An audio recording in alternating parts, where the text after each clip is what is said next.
Chapter 15. Danny.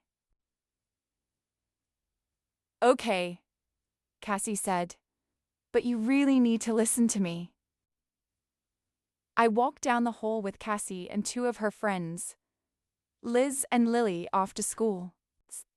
Pleasantly surprised that not only had Cassie yelled my name when she saw me so I could walk with them, but her friends seemed nice, like genuinely nice. And they'd invited me to go with them to Applebee's for half price, apps later. It wasn't in my nature to trust this, but I couldn't seem to stop. Myself, I know you know nothing about hockey, but being a manager is so easy. Sometimes I film practice, sometimes I keep stats, sometimes I go on a hot dog run if someone's hungry. Anyone can do it. For sure, Lily agreed, nodding. You don't have to know hockey at all. I'm sure Alec is right, though, I said, remembering how unhappy he'd looked when she'd suggested it. It's probably too late. Yeah, but that's the thing, she said as we went past the office. First of all, I don't think that's true. Coach Osman is super chill. But second of all, you're friends with Alec. I felt like I should correct her all of them because that definitely wasn't true, but I kept my mouth shut. Zeus is hockey around here, Cassie said, and he's the captain, so if B brings it up, they will totally let it happen. I get that he's good, but he's still just a student, right? He can't have that much power. Are you serious? Lily said, making a face like I was absolutely clueless. I know you're new here, but trust me, if Alec Berseski wants something related to hockey, he's going to get it, but I don't think he underscore. You need to ask him, Cassie said, cutting me off. Even if you guys don't know each other anymore, your parents are still friends, right? I'm sure he'll happily do you this tiny little favor because he's a good guy. I'm positive that if you ask him, he'll make it happen. But is B a good guy? I don't know, I said, dreading the idea of swallowing my pride and going to him for a favor, because if he'd wanted to even be a simple acquaintance, he would have at least smiled at me by now. But so far, he was all cold sarcasm and avoidance. Do this for me because I'm sick of doing it by myself and I think we have a blast, she said. Please, come on. And I won't have to feel guilty anymore for quitting, Lily said. Do it for me too. And for me, so I don't have to listen to this ever again, Liz added. My stomach was heavy with dread as they tried convincing me, because it sounded like a terrible idea. Not only did I know nothing about the sport, but the last thing I wanted was to be around Alec on a daily basis, in a cold arena. I was stressed at the mere idea of it, but I wanted Harvard so badly. How about this? Go with me to practice today, Cassie said. They have a game tomorrow, so it's shorter than usual, just a run-through. Ride over with me, see what I do, and then you can make the owl. You want to do it, you can wait for Zeus and beg him after practice to talk to the coaches. Maybe I should wait underscore. Think about it, she interrupted, emphasizing her words with hand gestures. If Harvard said you needed to lick the floor to get in, would you? Ooh, Liz said with a look of disgust. Ooh, but you would, wouldn't you? Lily said, pointing her finger in my direction. Wouldn't you? You might go behind a locker so no one could see you, but you'd definitely touch your tongue to the tile, right? Don't lie, you know you would. Gross, I said around a laugh. But yeah, I guess I would. So be willing to ask a simple favor then, Cassie said. It's way less disgusting. It was a stupid analogy, but she was right. Of course, I could beg Alec for help if it meant getting into Harvard.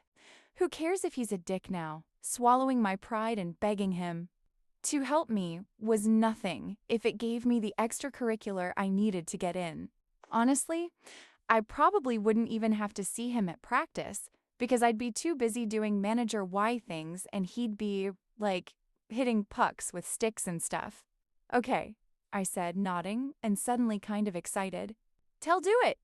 See, this job is so not hard, Cassie said as we walked around the hockey arena. If you can fill water bottles, take skates to get sharpened, and press play on a video recorder, you'll be fine. I can do all those things, I said, relaxing a little. Of course you can, she said with a smile.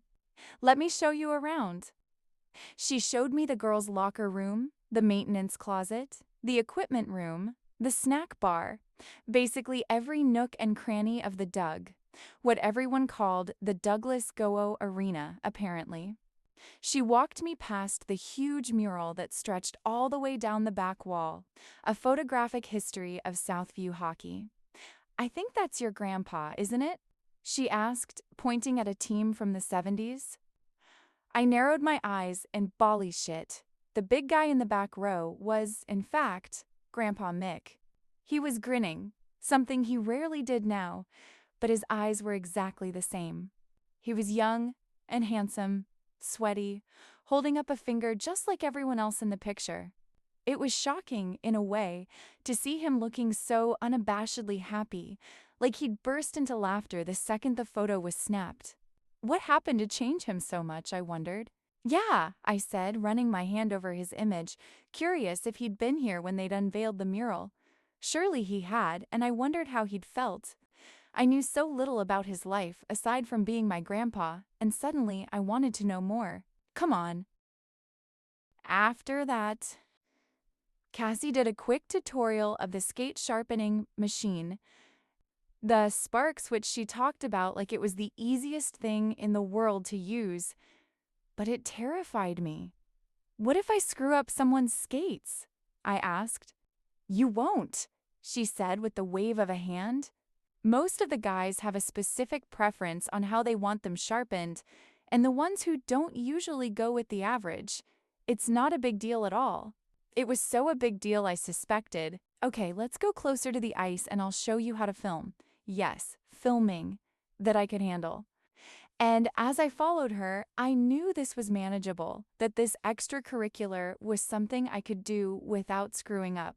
Every muscle in my body felt more relaxed, less tense, because I could finally find an activity box on my whole Make Harvard Love Me list. That was if Alec would help make it happen. As if my brain conjured him just by thinking his name, suddenly the guys started coming out of the locker room and onto the ice. I felt ... breathless as I watched them warming up, and I wasn't sure why. Surely it had everything to do with the impressive speed as they took a few laps, and nothing to do with my eyes locating the tallest player as he appeared to sprint down the ice in skates. Cassie showed me the camera and let me do the filming while she sat down beside me and started her homework, which was apparently what she did at practice a lot of the time. But my eyes kept wandering to Alec, even as I told myself I didn't care. I knew nothing about hockey, but it was easy to see he was the leader and insanely good. In every drill, he seemed to go faster and harder than everyone else. It was like the rest of the guys were playing a high school game while he put on an exhibition of the sport. And how did he skate that fast backward? A tiny part of me was proud of him, my little Alec butt. It was hard to remember that version of him while watching him be so big and physical. Those were two characteristics I never would have linked to my former best friend. So he actually is good, holy shit, I said to myself, watching as he shouted something to the guys who were doing the drill he'd just finished doing. I couldn't make out his words, but he was definitely cheering them on or yelling something ... athletic. The job really was pretty easy, and the time went by pretty quickly. I think we're done, Cassie said after she locked up the camera. I have to leave to pick up my little brother, but you're waiting around to talk to Alec, right? Right, I said with a smile and a nod, even though the word dread didn't begin to cover how I felt about the idea. Make sure you're very convincing, okay? She said, pulling her car keys out of her coat pocket. I don't want to do this alone anymore. Okay, I agreed. By the way, he's always the last one out, just FYI, she said. He reads scouting reports and does hockey shit after practice, I don't know, but he's usually the last one in there, so don't feel like you missed him. Got it. It was loud for a few minutes while players filed out of the locker room, but then it got quiet, As in, I was literally the only one left AR the rink for what felt like hours.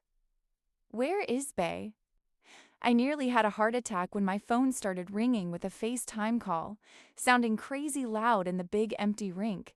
I was shocked to see it was my dad, because this was the second time he'd FaceTimed me since we'd arrived in Minnesota. We didn't usually do that at all, much less twice. We'd always been way more into tense telephone calls filled with guilty silences. "Well, hey," I said in a perky voice as I answered, smiling when his face appeared on my screen. "Hi, honey," he said back, wearing the beige t-shirt that was like a second uniform for him after hours. He squinted and said, "Where the heck are you?" It was dumb, but I didn't want to say it. I didn't want to tell him I was at a hockey rink. My dad had always acted like Minnesota, and everything tied into it was a problem. My grandparents, Sarah, my mom's childhood, it was all bad in his eyes. When I was a kid, Southview was something he rolled his eyes about but begrudgingly let my mom run away to for a month every summer. He'd always had zero interest in joining us, but he accepted it for what it was: his wife wanting to go home. But the more they argued and didn't get along, the more he behaved, as if it was part of the problem. It was like he was jealous of the things that had mattered to her before him. "I'm actually at a hockey rink," I said, smiling as if I'd never wanted to be anywhere more. I might be helping out the hockey team just to keep my extracurriculars where they need to be for college. "Dear God, there's not anything better than hockey for you to do?" he said disapprovingly, his dark eyebrows down. "I would think something like Mathlube would be far better, wouldn't it?" "Yeah, I's a whole thing here where it's too late for me to join most clubs," I said. "So your mother picked a fantastically backward school. Got it." I didn't want to have a conversation about his opinions on Southview or my mom, so I said, "How are you doing? I wanted to say I miss you, but we didn't talk to each other like that." "Everything is going well, Daniela, but something came up that I need to discuss with you. Do you have a minute, or should I call when you are not at an ice rink?" He said it with the same tone he would use if I'd said I was at a circus. "Actually, I'm waiting around for things to finish, so your timing is perfect. What's going on?" "Well," he said, "I was in a meeting earlier discussing my potential next assignment, and as it turns out, there is a very good chance that I might end up at Offutt. Really, Offutt Air Force. Base was in Omaha, which was only like a 5-hour drive from where we were. That would be amazing, because I hated the reality that I couldn't see him if I needed to. I knew he was hard-edged half the time, but he was my dad and I wanted him around. I wanted him to be able to come to my graduation, and I wanted to be able to smell the mix of aftershave and soap that had always made him seem like the cleanest man on the planet. So him moving closer was the best news I'd heard in ages. When will, you know? Really, it's less a question of when I'll know and more a question of when I'll decide what I want to do. "What, you get to decide?" I asked with a laugh. That's very, Air Force-like. It's a complicated situation, but basically there are parties who would really like me in both places, so I kind of have the upper hand. That being said, I want to discuss where you would like me to end up. "At Affit for sure," I said, looking around to make sure nobody heard what an excited little kid I sounded like. "This is the best news." "Glad to hear that," he said, sort of smiling but maintaining his composure like the officer that he was. Because if it were simply about location, I'd probably stay here. I like Ramstein. It was true he did. My mom and Juan, on the other hand, had not liked Ramstein.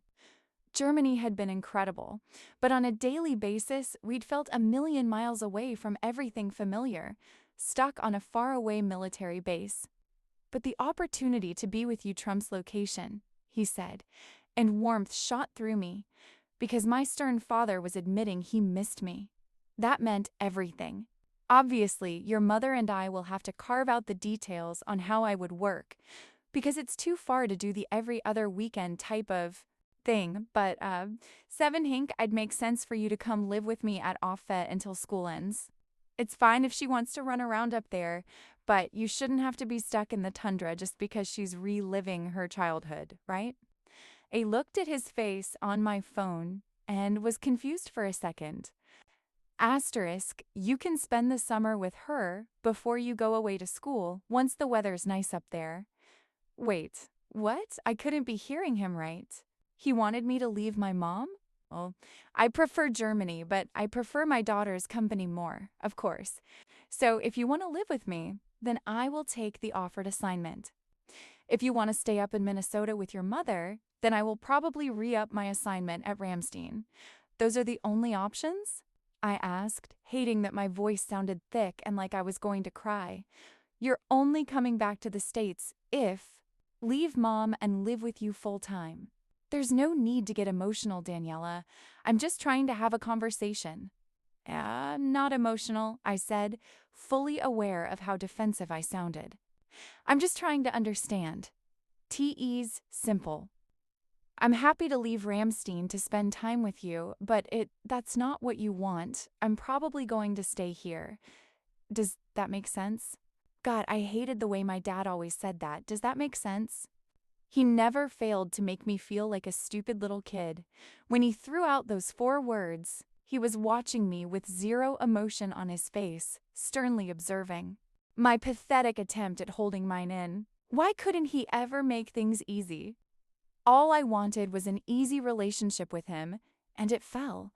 Like all he wanted was the opposite, or that he wanted me to prove my devotion to him by hurting my mom. Yes, it does, I managed, lowering my voice to sound chill, while I struggled to keep it together. He couldn't really be serious about this, could he?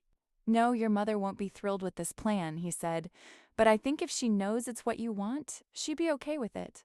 She's so determined to live with your grandfather that I don't think she's focusing on anything else. When do you need to give an answer? I asked, forcing my face not to fall, hating how high-strung I sounded. T prefer to knock this out as quickly as possible, he said, steepling his fingers under his chin like he was having a business conversation and not asking his daughter to tear out her mother's heart. Since you just moved there, the pieces should still be simple to reconfigure. I don't think I can do this to Mom, I admitted in an almost whisper, trying to blink away the tears that were filling my eyes. But you found a way, with me, he said quietly, and I was shocked by his words and how hurt he looked.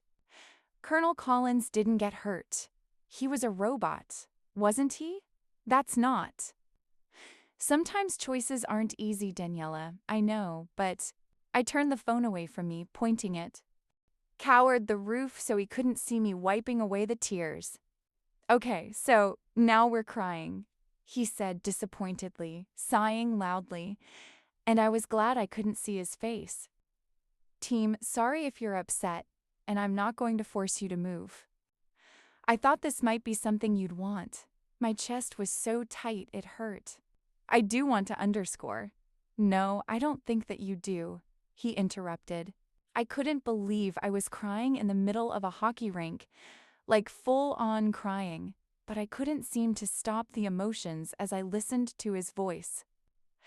He went back and forth between making me feel guilty and making me feel sad. It was an infinite loop that had me in a chokehold.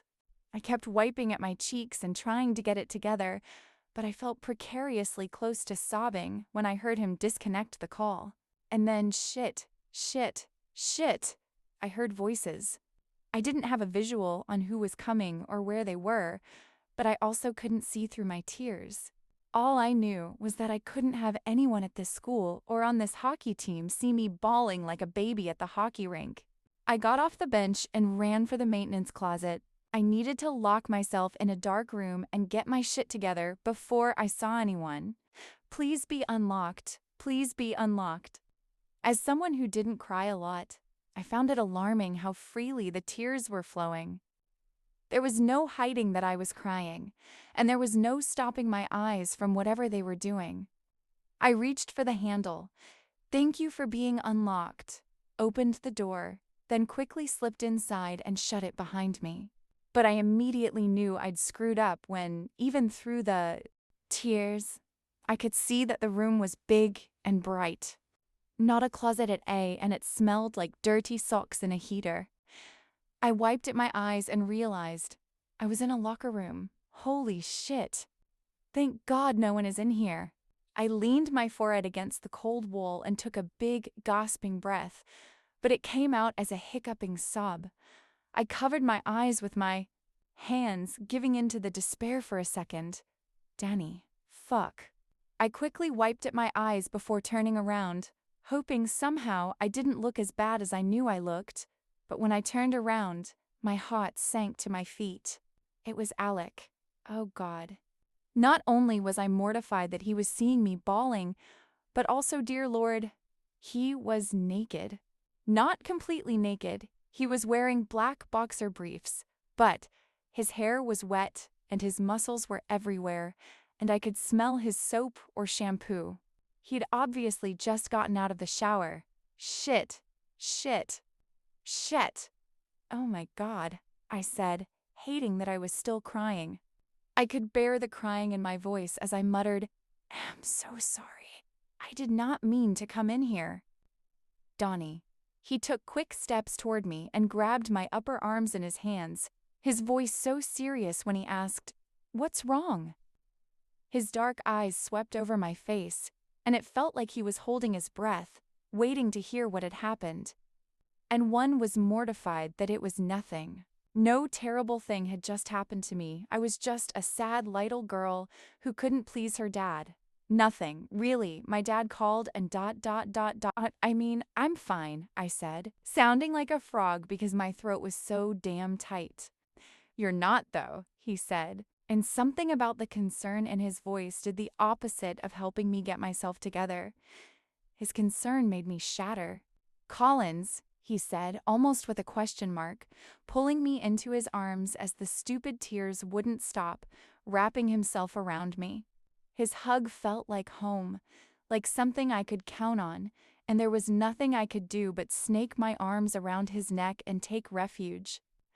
Anyone else in the world, including my mom, would have told me all the ways that it was going to be okay, that it was fine, and everything was going to be great.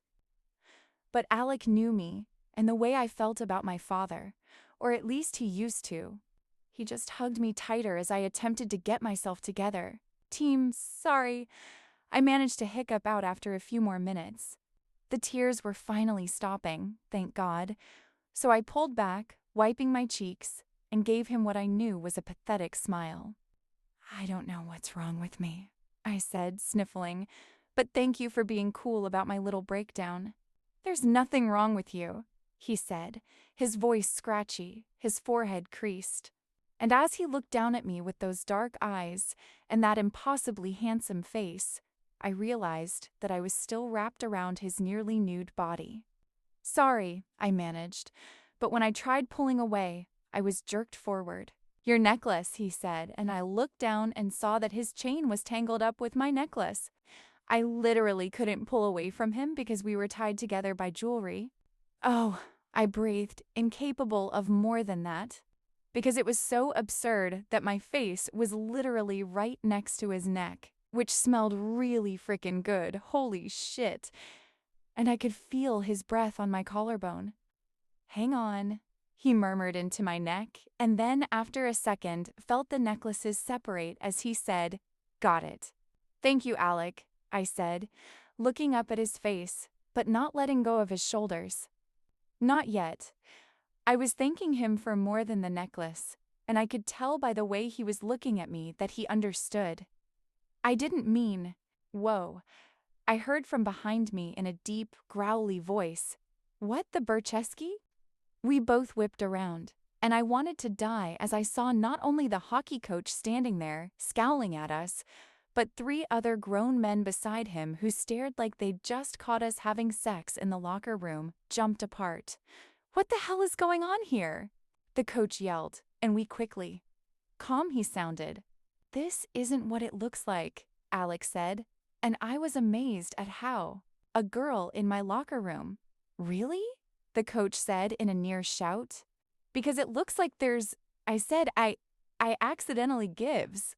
Danny, Alec interrupted, his face absent of the kindness I'd seen. Moments ago, his jaw flexed and unflexed like he was fighting to hold it together. Before he said, "You should go, but—" "Go," he repeated, his dark eyes on mine. "He's right," the coach agreed. "You shouldn't be in here, young lady." I explained what happened, Alex said to me, but he looked volatile, like he was about to lose his shit. I nodded dumbly, because what else could I do? I was standing in front of 4 scowling men and my former friend, who I kind of suspected hated me. I nodded one more time and turned, walking so fast out of the locker room that it was almost a run. I texted my mom and told her to pick me up as soon as she could, and she said she was on her way. But I felt sick as I realized what I'd done. The hockey coach was a teacher who'd found me in the boys' locker room where one of those boys was changing. I was in so much trouble.